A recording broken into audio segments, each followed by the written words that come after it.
Hello! Welcome to our channel. అందరికీ నమస్కారం. Subscribe చేసుకున్న వాళ్ళందరికీ థాంక్స్.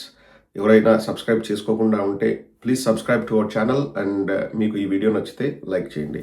సతీష్ బాబు గారు ఒక సీనియర్ జర్నలిస్ట్ అండి. వారి గొంతు అంటే మనిషినైనా గుర్తుపట్టరేమో గానీ, ఆ గొంతు వింటే టక్కున ప్రతి ఒక్కరు కూడా గుర్తుపడతారు. అంతటి సీనియర్ జర్నలిస్ట్ సతీష్ బాబు గారు. వారు చక్కటి విశ్లేషణ చేశారండి. రాష్ట్ర స్థితిగతుల పైన ప్రజలు ఏమనుకుంటున్నారన్న విషయం పైన అంటే వారేమి వైఎస్ఆర్ కాంగ్రెస్ పార్టీ కాదు. నాకు తెలిసి వన్ ఆఫ్ ద న్యూట్రల్ జర్నలిస్టులు అండి వాళ్ళు.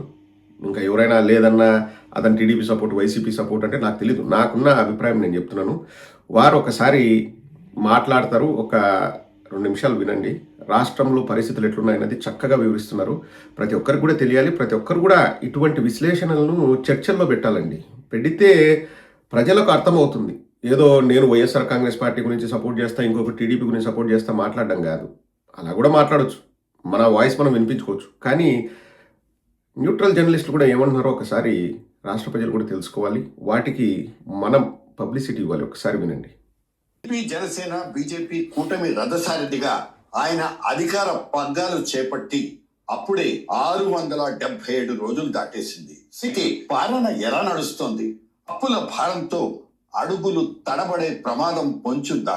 ఆంధ్ర ప్రజల్లో ఇటువంటి డౌట్స్ చాలానే ఉన్నాయి. గుండెలో అన్నం ఉడికిందో లేదో తెలియాలంటే ఒక్క మెతుకు ముట్టుకుంటే చాలని చెప్పారు కదా. గ్రౌండ్ రియాలిటీ ఏంటో, రాజకీయాలతో సంబంధం లేని సామాన్యుల మనోగతం ఏంటో ఒక్కళ్ళిద్దరిని కదిలిస్తే తెలిసిపోతుంది. 4 రోడ్ల కూడలిలో దొరికే పబ్లిక్ పల్స్ ను మించిన పర్ఫార్మెన్స్ ఇండికేటర్ ఇంకేదీ ఉండదు. ఆ పల్స్ ఆధారంగానే కూటమి ప్రభుత్వ పనితీరును ఎగ్జామ్ చేయొచ్చు.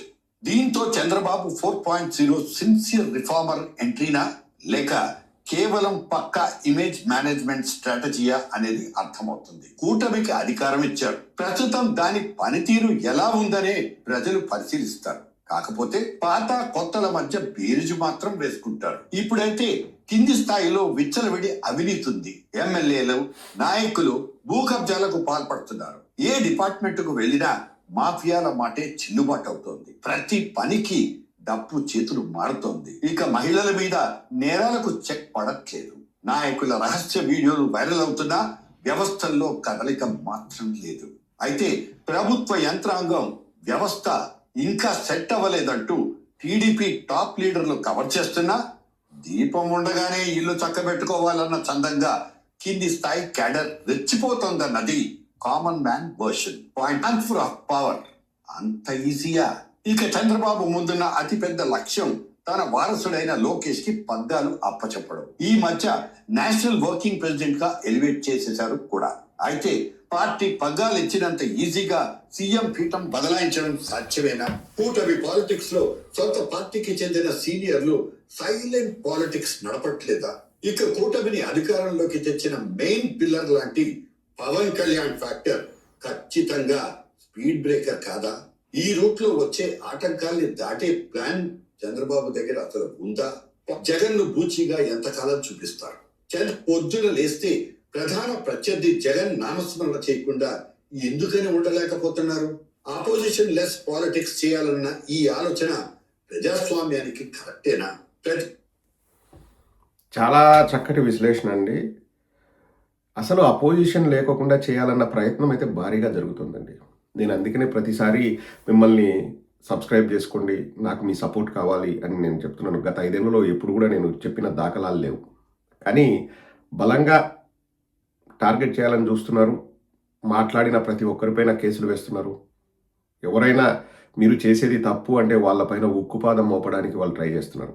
అంటే అపోజిషనే ఉండకూడదు, అపోజిషన్ వాయిసే వినపడకూడదు అని చెప్పేసి విపరీతంగా ప్రయత్నం చేస్తున్నారండి. పోరాడదాం, మనం ప్రజల తరపున పోరాడదాం. ఆ పోరాటంలో మనకు ఇబ్బందులు ఎదురైనా కానీ మనం ఫేస్ చేయడానికి రెడీగా ఉన్నామండి. ముందుగానే డిసైడ్ అయ్యే ఇవన్నీ చేస్తున్నాము.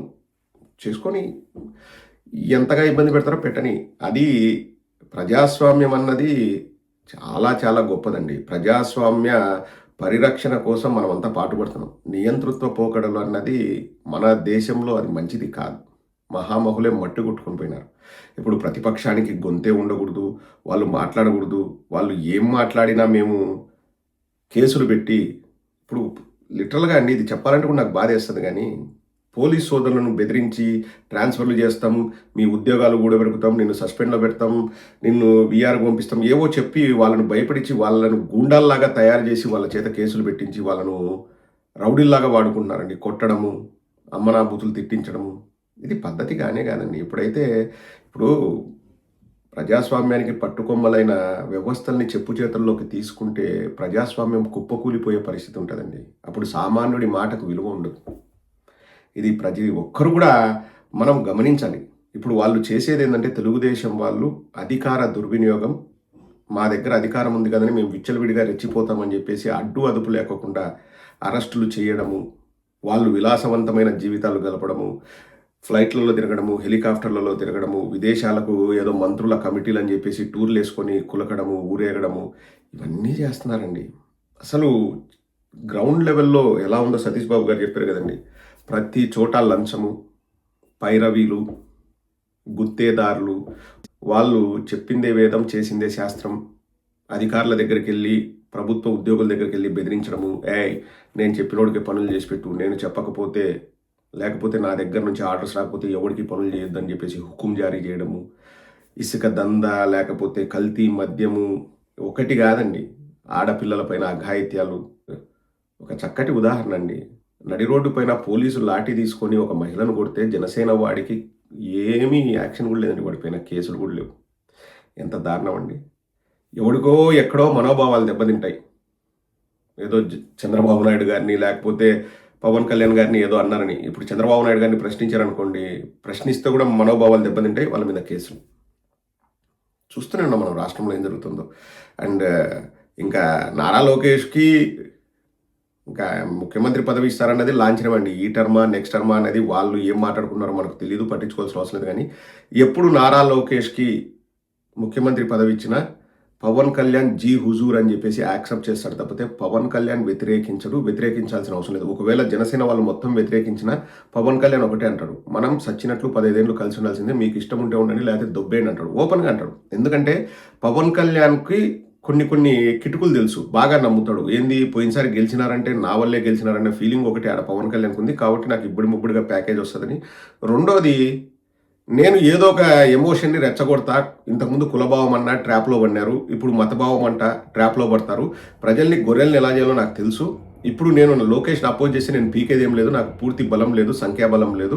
కాబట్టి నేను బలం పుంజుకునేంత వరకు లోకేష్ అయితే ఏంది, ఎవడుంటే నాకేంది, నేను ముఖ్యమంత్రి స్థానంలో ఎవరున్నా గానీ నాకు వ్యక్తిగతంగా నాకు వాళ్ళ పార్టీకి కాదు, నాకు కంఫర్టబుల్‌గా ఉన్నంత వరకు నేను దాన్ని యాక్సెప్ట్ చేస్తా పోతా అంటారు. అది పెద్ద విషయం కాదండి. ఎందుకంటే ఆల్రెడీ ఇప్పుడు నేషనల్ వర్కింగ్ ప్రెసిడెంట్ ఇవన్నీ ఇచ్చిందేం పవన్ కళ్యాణ్ ఇది కళ్ళు మూసుకున్నాడా? వాళ్ళు స్టెప్ బై స్టెప్ నారా లోకేష్‌ని ఎలివేట్ చేస్తున్నారు. ఓయమ్మ! ఎంత తెలుసండి, మీరు నమ్మరు. నెలకు 15-20 కోట్లు ఖర్చు పెడుతున్నారు. కేవలం నారా లోకేష్‌ని ఎలివేట్ చేయడానికి వాళ్ళంత డబ్బు ఖర్చు పెడుతున్నారు. ప్రతి ఒక్క యూట్యూబ్ ఛానల్‌ని కొనేస్తున్నారు. నారా లోకేష్‌ని పొగడాలి. అంతే. మీరేం చేయాల్సిన అవసరం లే. నారా లోకేష్ హీరో అని పొగడాలి. ఎట్లా జాకీలు పెడుతున్నారంటే, ఆ చిన్నారికి 6 కోట్లు ఇచ్చారండి. ఇంతకుముందు జగన్మోహన్ రెడ్డి గారు అలాంటి పరిస్థితి వచ్చినప్పుడు వేరే చిన్నారికి 16 కోట్లు ప్రభుత్వమే డబ్బిచ్చింది. నేను ఇక్కడ ప్రభుత్వం అంటున్నా, జగన్మోహన్ రెడ్డి గారు అన్నట్లే. జగన్మోహన్ రెడ్డి గారు ప్రభుత్వం డబ్బిచ్చింది. ఇప్పుడు 6 కోట్లు ఈ ప్రభుత్వం డబ్బిస్తే వాళ్ళు ఎలా ఎలివేషన్స్ ఇస్తున్నారంటే, 6 కోట్లు కూడా నారా లోకేష్ జేబులో నుంచి ఇచ్చినాడని పబ్లిసిటీ చేస్తున్నారండి. సొంత డబ్బు ఇచ్చారని. ఇంకంతకంటే దారుణం ఉంటుందండి. అండ్ ఆల్సో అక్కడికి వెళ్ళాడు. వాళ్ళతో మాట్లాడుతున్నారు. ఎవరు? చిన్న పాపతో, అంటే పాపను ఎత్తుకుని వాళ్ళ తల్లిదండ్రులతో మాట్లాడుతున్నాడు. Okay, fine. అక్కడ కూడా మైకులు పెట్టుకుంటారండి. అంటే పబ్లిసిటీ, ప్రతిదీ పబ్లిసిటీ ఊదర కొడుతున్నారండి. మామూలుగా కాదు. నేను మీడియాలో నేను చూస్తాను కదా, నెలకు 25 కోట్ల దాకా కేవలం నారా లోకేష్ని ఎలివేట్ చేయడానికే ఖర్చు పెడుతున్నాడు. అండ్ మనం ఏదైనా వైఎస్ఆర్ కాంగ్రెస్ పార్టీ తరఫున మాట్లాడుతుంటే మన మీద ఎన్నో రకాలుగా మనల్ని డిమోరలైజ్ చేసి, మనల్ని భయపెట్టేలాగా చేసి, మన ఛానల్ లేకుండా చేయాలని ఎన్నో ప్రయత్నాలు చేస్తున్నారు. వాళ్ళకు ఒక దండం. మేము ప్రజాస్వామ్యాన్ని నమ్ముకున్నాం.